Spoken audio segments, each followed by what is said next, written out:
So this is using my at-home mannequin to do my secondary assessment or my head-to-toe assessment on a trauma patient or a medical patient that is unresponsive. Again, I can't get my camera far enough back, my room's just not big enough, so you're gonna have to just sort of watch me do things to the mannequin, but you won't be able to see all of me in it. So after I've completed my initial assessment and made my transport decision, I'm going to direct my partner to get vital signs and somebody to get a sample history on him if the patient is unresponsive. I'm going to start at the head and work my way to the foot. And I really encourage you when you're practicing this to leave your hands on the mannequin so you kind of know where you are and you won't forget something. So I start at the head and I feel the scalp for any injuries. Come down and check the ears, the face. I check the ears for any fluid. I check the nose and mouth for any fluid. And I check pupils with the eyes. I palpate the back of the neck for any injuries or deformities. I look at the front of the neck to see if the neck veins are distended and the trachea is midline.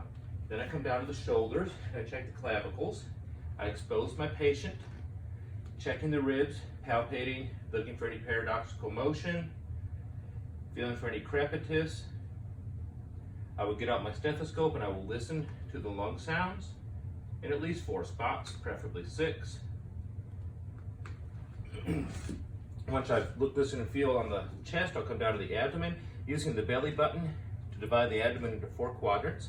I will press and release on each of the 4 quadrants, seeing if there is any pain or tenderness, rigidity, or distension. When I come down to the pelvis, I push in on the pelvic bones and I push down on the pelvic bones. Now, if there's no pain, no crepitus, no deformities, then I need to check the symphysis pubis. So I put my hand on that bone and press that bone.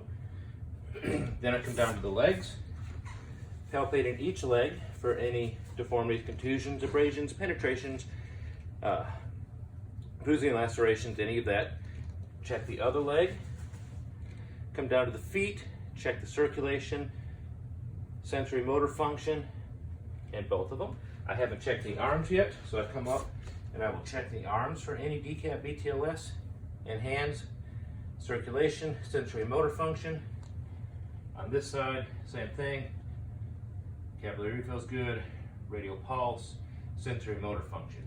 I haven't checked the back yet, so with my partner holding C-spine, we're going to log roll the patient. So I roll them up on their side. I try to leave this hand on the shoulder, and I palpate down their back for any injuries, the buttocks, and the back of the legs. We slide the board under him and roll him back onto the board. At this point, we can secure him to the backboard if needed and get ready to transport. So this is what I expect you to do for your video, which you upload into Flipgrid for the secondary assessment for your trauma assessment.